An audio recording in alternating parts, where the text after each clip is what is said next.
สบายดีมื้อนี้มาพบกับน้องหนูอิงและน้องนุ่มนิ่มเนาะมื้อนี้เฮาสิไปปากเซ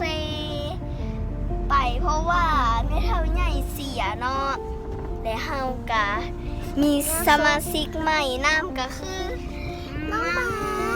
หมาสีดำเขาตั้งชื่อว่าบ็อกแบ็กเนาะบ็อกแบ็กคือหมาเฮาเคยเลี้ยงไว้ก่อนบ็อกแบ็กเพราะว่าโตมันคือหมาพันธุ์เนี่ยหมาพันธุ์ชิสุเนาะหมาพันธุ์ชิสุพันธุ์คนหลายคนนะฮะคนโคตรขนนุ่มเลยเนาะ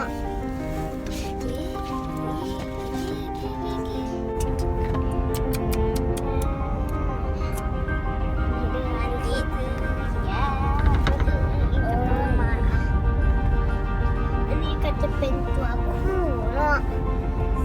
ตัวผู้ชายมันเดือดฝั่งไม่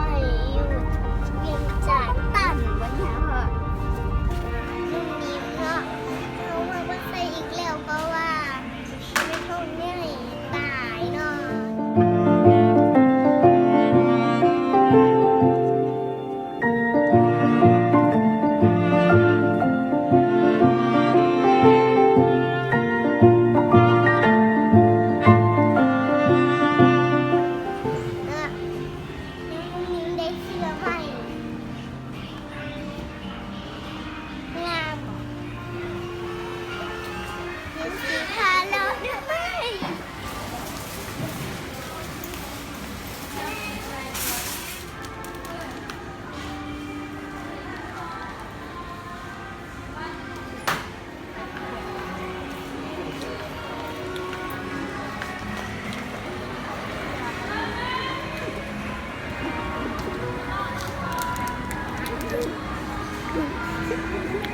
ย้านอ่ะ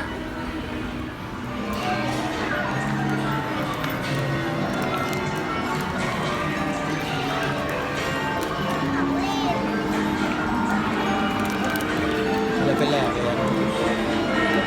มันไปแล้วเอาเหรียญเหรอ